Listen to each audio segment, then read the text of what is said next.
AITA for not helping my dad's wife, because I'm pissed about the trouble she brought into our lives. I, 17M, have been living in a constant state of stress and chaos for the past 5 years, and it all started when my dad, 45M, got remarried. At first, I was just kind of indifferent about it. My mom passed away when I was younger, and my dad stayed single for a long time. Then one day, he met Sarah, 38F, and within a year, they were married. I didn't really have strong feelings about it, until I realized what marrying her actually meant for me. Sarah has 3 kids, now 7, 9, and 10, which was already a lot to adjust to. But the real problem was her psycho ex. Her ex was straight up insane. I don't say that lightly. When I tell you this guy made our lives hell, I mean it. It started small, showing up uninvited, sending nasty texts, making drama over custody. But it escalated fast.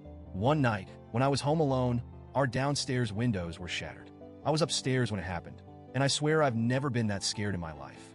I remember crouching in my room, calling my dad in a panic, while glass covered the floor downstairs. The police came, but we couldn't prove it was him. That was just the beginning.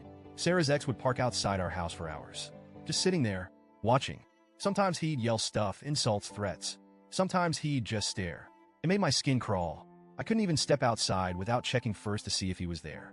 Then came the worst part. He attacked my dad. It happened in broad daylight. My dad was leaving a store, and this guy just jumped him. Full-on fight in the parking lot. My dad got beat up pretty bad, but the ex got arrested.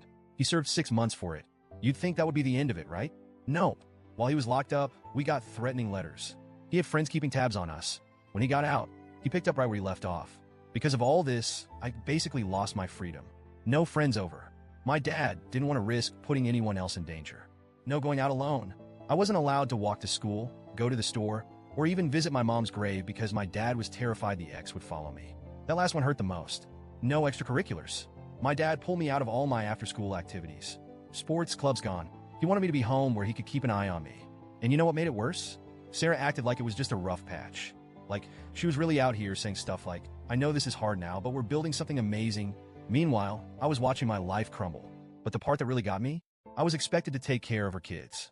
Whenever her ex started causing drama, Sarah would tell me, can you just keep the kids distracted? Or they need someone to comfort them. Like, hello? Who's comforting me? Her kids were crying because they missed their dad. Meanwhile, I was sitting there hating mine for putting me through this. Things got even worse when Sarah decided to fight for full custody.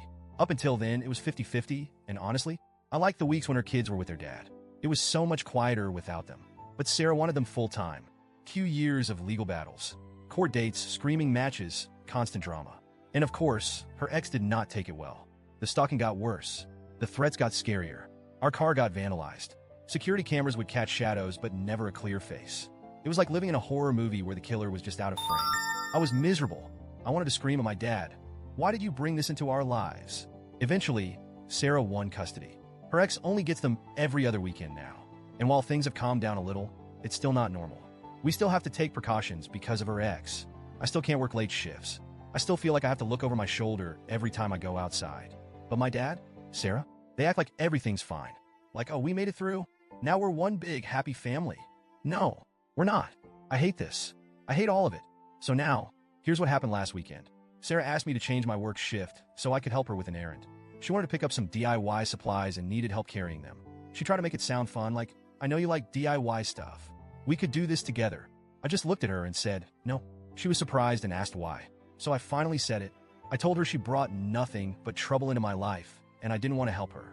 She got really quiet. Then she asked, do you really hate me for what my ex did? And I just snapped. I told her she never cared about the trouble she brought into my life. So why should I care if she was a victim?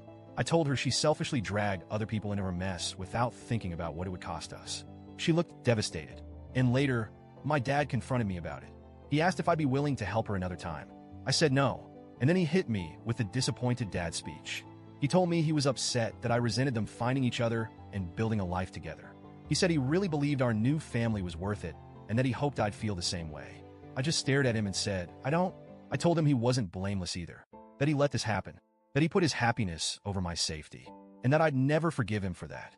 So now, the house is awkward as hell. Sarah walks around looking heartbroken. My dad is clearly pissed but trying not to start another fight. And me? I'm just counting down the months until I turn 18 and get the hell out of here. I'm saving up money for my job. The second I can move out, I'm gone. No more Sarah. No more her kids. No more worrying about some psycho who isn't even MY problem. But now I'm wondering, did I go too far? AITA?